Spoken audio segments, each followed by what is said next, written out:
مل کر بھوک مٹائیں، بجھے ہوئے چولہے پھر سے جلائیں۔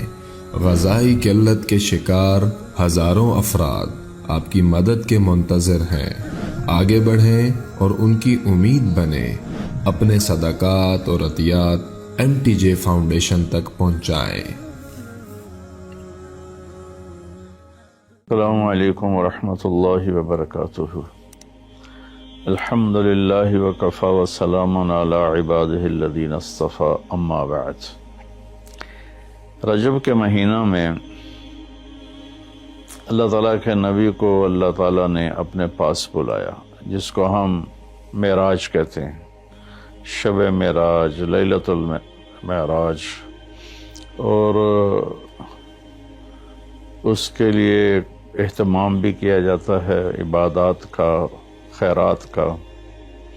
یہ اللہ تعالیٰ کی بہت بڑی قدرت میں سے ایک چھوٹا سا نمونہ تھا کہ 3 کپڑوں میں اٹھایا اور سارے خلا کے پردوں کو چاک کروا کے 7 آسمان کے دروازے کھلوا کر سدرۃ المنتہا پہ جبریل کی بھی بس ہو گئی کہ اس کے آگے اتنا بھی اوپر گیا تو جل کے راکھ ہو جاؤں گا، تو اس سے اوپر آپ تشریف لے گئے، اور پھر عرش خوشی سے جھوم اٹھا، اہتز عرش الرحمن، عرش خوشی سے یوں جھوم رہا تھا۔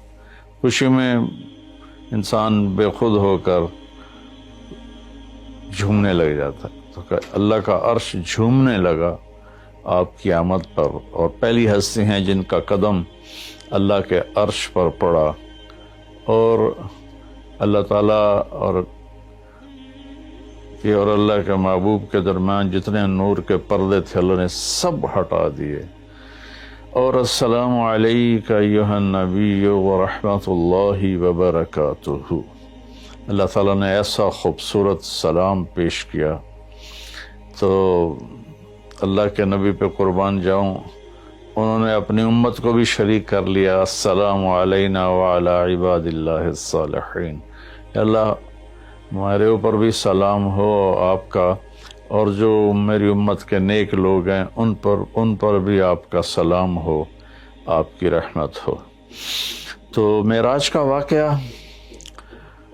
اسباب کے خلاف ایک انتہائی عجب اللہ کی قدرت ہے، اور اس میں ایک چھوٹی سی بات عرض کروں کہ جب آدمی پس جاتا ہے نا اور کہتا ہے متی نصر اللہ، یا اللہ تیری مدد کہاں ہے، تو پھر اللہ کی طرف سے جواب آتا ہے الا ان نصر اللہ قریب، بے شک میری مدد قریب ہے، آ رہی ہے۔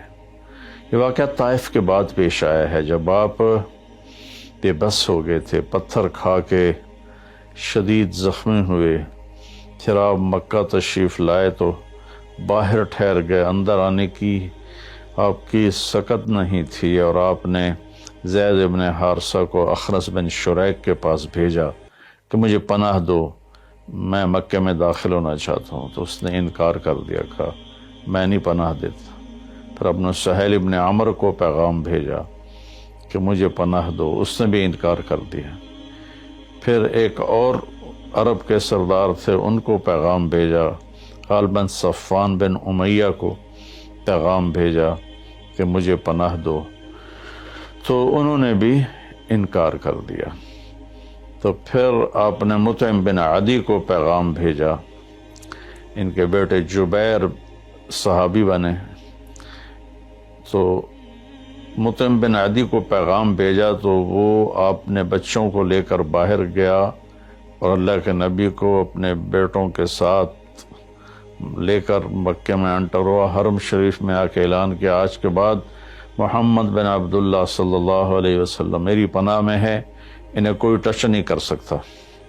ابو جہل نے کھڑے ہو کر کہا تم یہ اس کا کلمہ پڑھ کے کہہ رہے ہو یا اپنی سرداری کے زوم پر کہہ رہے ہو، اپنی سرداری کے بلبوتے پر؟ اور کہا نہیں، میں نے اس کا کلمہ نہیں پڑھا، جو اللہ نے مجھے سٹیٹس دیا ہے اس کی وجہ سے کہہ رہا ہوں۔ کہ پھر ٹھیک ہے، ہم ان کو کبھی ٹچ نہیں کریں گے۔ اس قدر حال سنگین ہو گیا تھا، اور کبھی آسمان کے فرشتے نہیں روئے سوائے 2 جگہ۔ ایک دفعہ جب ابراہیم علیہ السلام نے حضرت اسماعیل کو الٹا لیٹایا اور چھری ہاتھ میں اور سر کے بال ہاتھ میں اس طرح، اور یوں آسمان کو دیکھ کے کہا یا اللہ تو مجھ سے ناراض ہو گیا ہے کہ میرے دل میں اسماعیل کی محبت آ گئی ہے۔ اس پر آسمان کے فرشتے زار و قطار روئے تھے، اور ایک جب ہمارے نبی کو پتھر پڑے اور پڑھتے پڑھتے بے ہوش ہو کے گر گئے، اس وقت ساتوں آسمان کے فرشتے روئے تھے۔ اور پھر ملک الجبال حاضر ہوا، یا رسول اللہ اجازت ہو تو ان کو ایسے پیس کے سرما بنا کے رکھ دوں، ان اطبق علیہم الاخشبین۔ آپ نے کہا نہیں، لا اللہ ان یخرج من اصلابہ من یوحد اللہ، نہیں، اللہ تعالیٰ ان کی نسل میں ایسے پیدا کرے گا جو اللہ کی توحید کو ماننے والے ہوں گے۔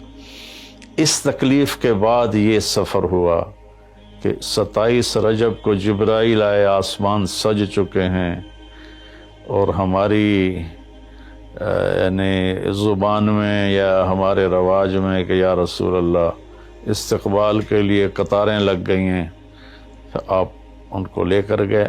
آپ ام ہانی رضی اللہ عنہ، حضرت علی رضی اللہ تعالیٰ عنہ کے گھر میں تھے آپ، تو وہاں سے حتیم میں لے گئے، آپ کا سینہ چاک کیا۔ دوسرے فرشتہ وہ پانی لایا زمزم کا، اس سے آپ کے سینے کو صاف کیا، پھر دل باہر نکالا، اس کو چیرا، اسے صاف کیا، اور پھر دوبارہ دل کو رکھ دیا، سینے کو بند کر دیا۔ اب یہ سارا کچھ اپنے ہوش میں دیکھ رہے تھے۔ پھر وہاں سے براق پہ سوار ہوئے۔ براق گدھے سے بڑا قد، خچر سے چھوٹا قد والا ایک جانور تھا، جس پر آپ کو سوار کرایا گیا، اور وہ تھوڑا مستی کرنے لگا تو جبریل بولے تو یہ پتہ ہے تیرے اوپر کون سوار ہیں؟ تو اس کے ساتھ ہی وہ ایک دم سر نیچے کر گیا، اور پھر وہاں سے پرواز کی بیت المقدس، اور وہاں آپ نے 2 نفل پڑھے اور ان کو وہیں چھوڑ دیا، اس کو براق کو وہیں چھوڑ دیا۔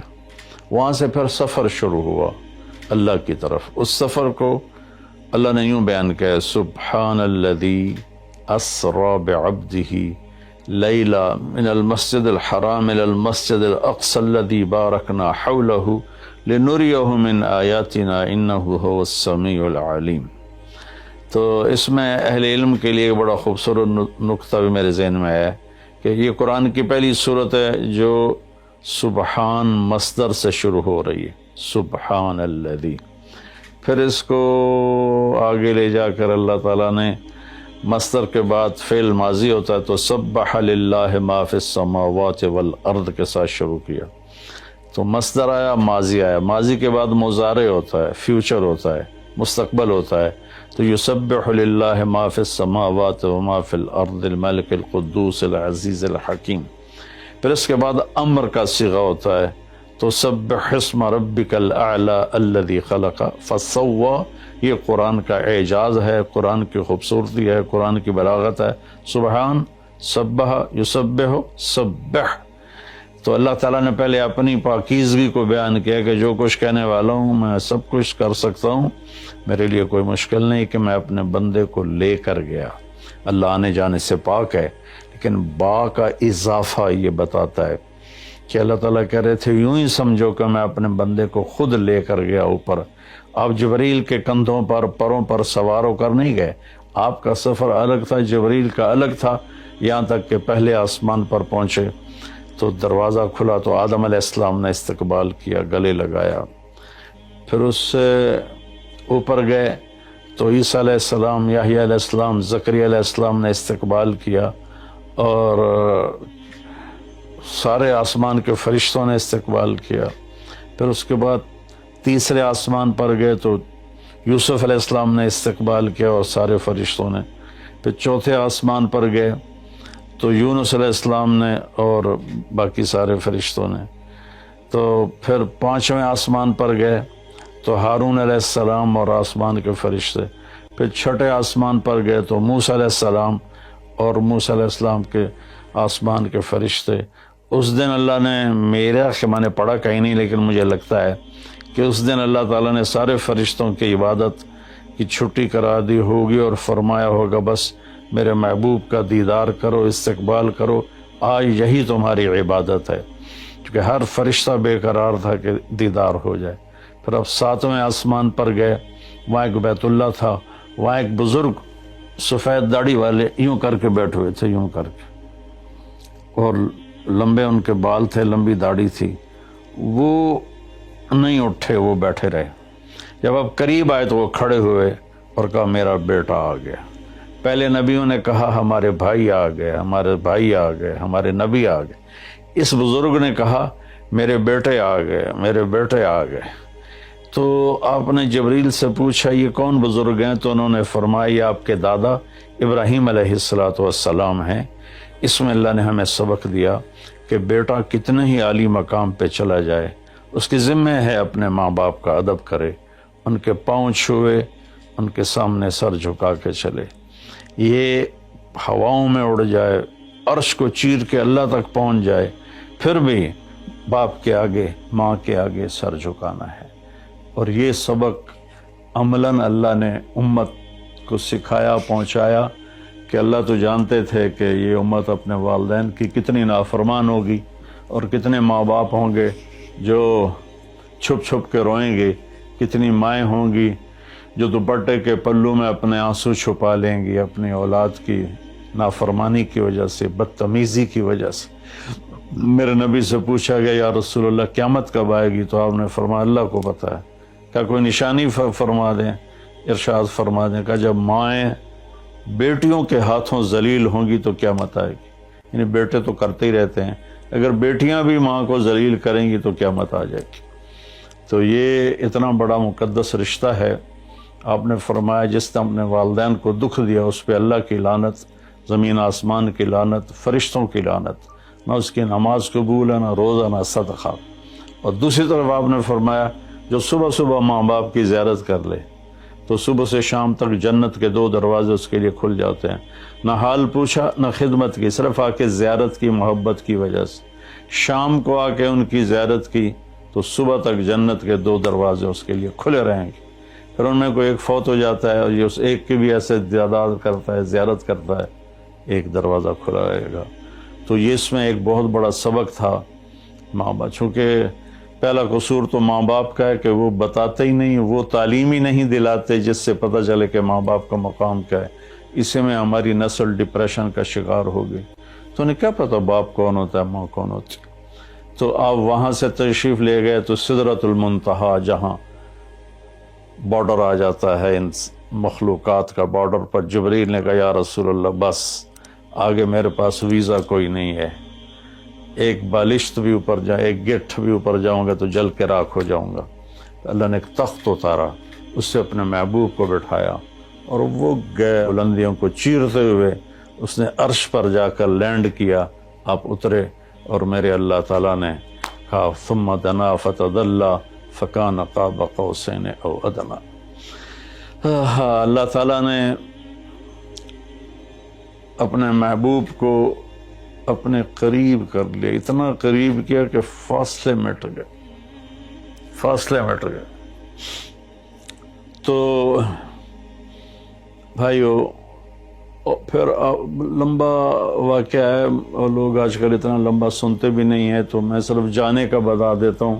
واپسی کا بھی پورا ایک کہانی ہے، جنت دکھائی، جہنم دکھائی، جنتی دکھائے، جہنمی دکھائے، سارا کچھ دکھایا، سود خور دکھائے، بے نمازی دکھائے، نمازی دکھائے، اپنے سب کو اپنی آنکھوں سے دیکھا، جہنم کو بھڑکتے دیکھا، جنت کو چمکتے دیکھا، جہنم کو دہکتے دیکھا اور جنت کو مہکتے دیکھا۔ یہ سب کچھ آپ نے اپنی آنکھوں سے دیکھا اور پھر آپ واپس تشریف لائے۔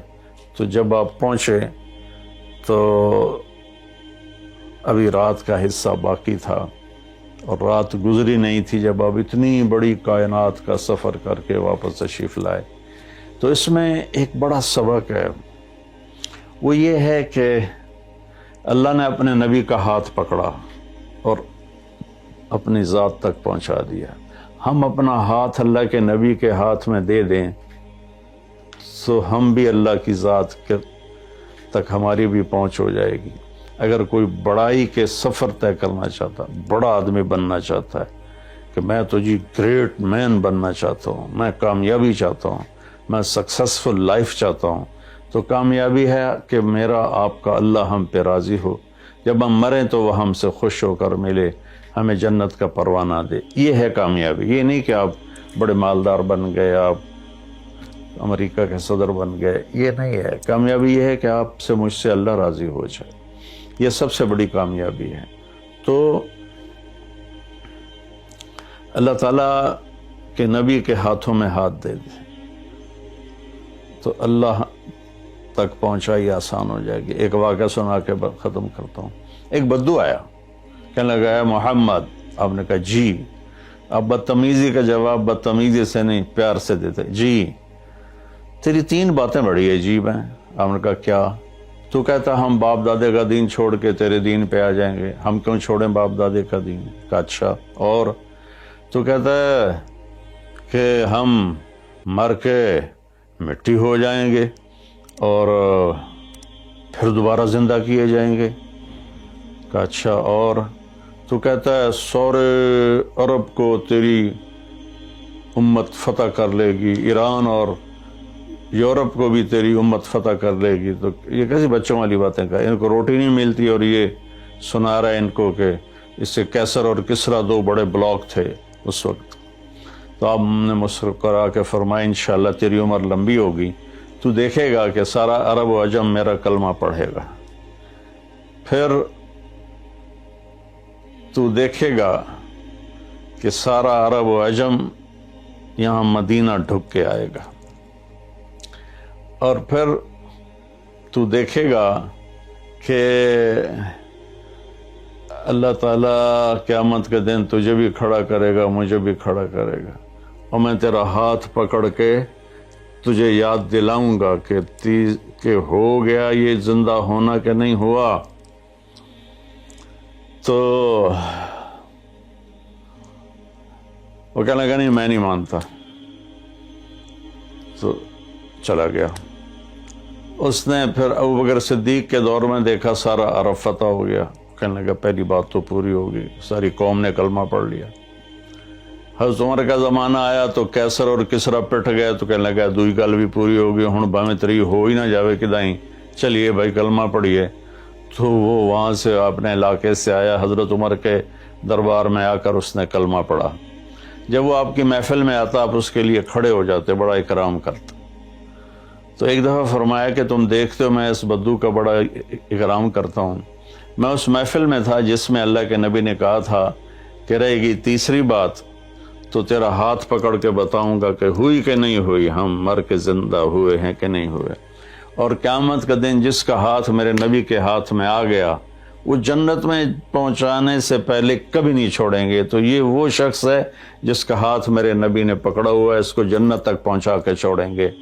تو میرے عزیزوں، میرے بھائی بہنوں، بچوں بچیوں، ہم مختلف قسم کی نافرمانیوں کا شکار ہیں اور اس میں ہم لذت ڈھونڈتے پھر رہے ہیں اور فرسٹریشن کا شکار ہیں۔ ہماری نئی نسل نشوں پہ لگی ہوئی ہے۔ اللہ کے واسطے سب سے ہاتھ چھڑا کر اللہ کے نبی کو اپنا ہاتھ پکڑا دو، وہ آپ کو یوں پکڑیں گے اور اللہ پاک سے جا کر ملا دیں گے، اور فرشتے بھی آپ پر رشک کریں گے۔ یہ واقعہ معراج کی اصل تھیم ہے اور واقعہ معراج کا اصل پیغام ہے کہ کی محمد سے وفاتوں نے تو ہم تیرے ہیں۔ یہ جہاں چیز ہے کہ لوح و قلم تیرے ہیں۔ السلام علیکم ورحمۃ اللہ۔ آئیں مل کر بھوک مٹائیں، بجھے ہوئے چولہے پھر سے جلائیں، غذائی قلت کے شکار ہزاروں افراد آپ کی مدد کے منتظر ہیں۔ آگے بڑھیں اور ان کی امید بنیں، اپنے صدقات اور عطیات MTJ فاؤنڈیشن تک پہنچائیں۔